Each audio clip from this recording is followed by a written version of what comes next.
தென் மாவட்டங்களில் உள்ள 4 சுங்கச்சாவடிகளை கடக்க அரசு பேருந்துகளுக்கு தடை விதித்து சென்னை உயர்நீதிமன்றம் உத்தரவு பிறப்பித்துள்ளது. மேலும் அசம்பாவிதங்களை தவிர்க்க போலீஸ் பாதுகாப்புக்கும் நீதிமன்றம் உத்தரவிட்டுள்ளது. என்ன காரணம் என விரிவாக பார்க்கலாம்.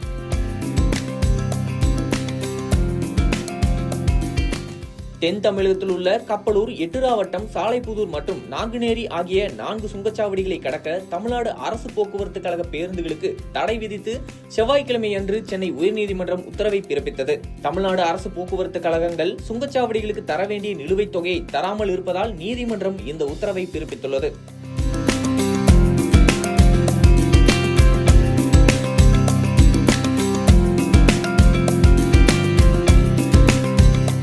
நிலுவைத் தொகை நீண்ட நாட்களாக இருப்பதால் Madurai Kanyakumari tollway private limited, Kanyakumari Etturavattam tollway private limited, Salaipudur Madurai tollway private limited மற்றும் Nanguneri Kanyakumari tollway private limited ஆகிய 4 நிறுவனங்கள் தாக்கல் செய்த மனுவின் அடிப்படையில் நீதிமன்றம் இந்த இடைக்கால உத்தரவை பிறப்பித்துள்ளது.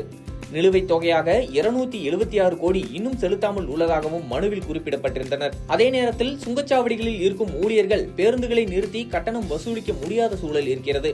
எனவே உரிய நடவடிக்கை எடுக்க உத்தரவு பிறப்பிக்க வேண்டும் என்று கேட்டுக் கொண்டிருந்தனர். மனுதாரர்கள் சார்பில் ஆஜரான மூத்த வழக்கறிஞர் சதீஷ் பாராசரன், தமிழ்நாடு அரசு பேருந்துகள் தங்கள் பயணிகளை ஏற்றிச் செல்ல தேசிய நெடுஞ்சாலைகளை பயன்படுத்தினாலும் சுங்க கட்டணத்தை செலுத்த தவறியதால் தனது கட்சிக்காரர்கள் பெரும் இழப்பை சந்தித்து வருவதாக வாதிட்டார். பெரும்பாலான அரசு பேருந்துகளில் ஃபாஸ்டேக் வசதி இல்லை.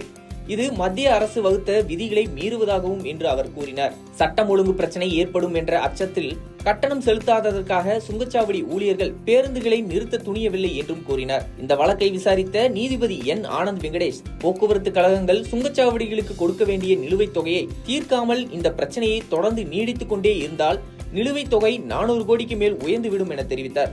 அரசு அதிகாரிகள் இந்த பிரச்சனையின் தீவிரத்தை புரிந்து கொண்டு விரைவாக செயல்படவில்லை என்றும், சுங்கச்சாவடிகளில் பேருந்துகளை நிறுத்தி தீவிர நடவடிக்கையை மேற்கொள்ளாவிட்டால் அவர்களால் அதை சரி செய்ய முடியாமல் போகலாம் என்றும் நீதிபதி குறிப்பிட்டார். மேலும் சுங்கச்சாவடிகள் வழியாக பொது போக்குவரத்தை தடுக்கும் தீவிர நடவடிக்கை எடுப்பதை தவிர நீதிமன்றத்திற்கு வேறு வழியில்லை எனவும் குறிப்பிட்டார்.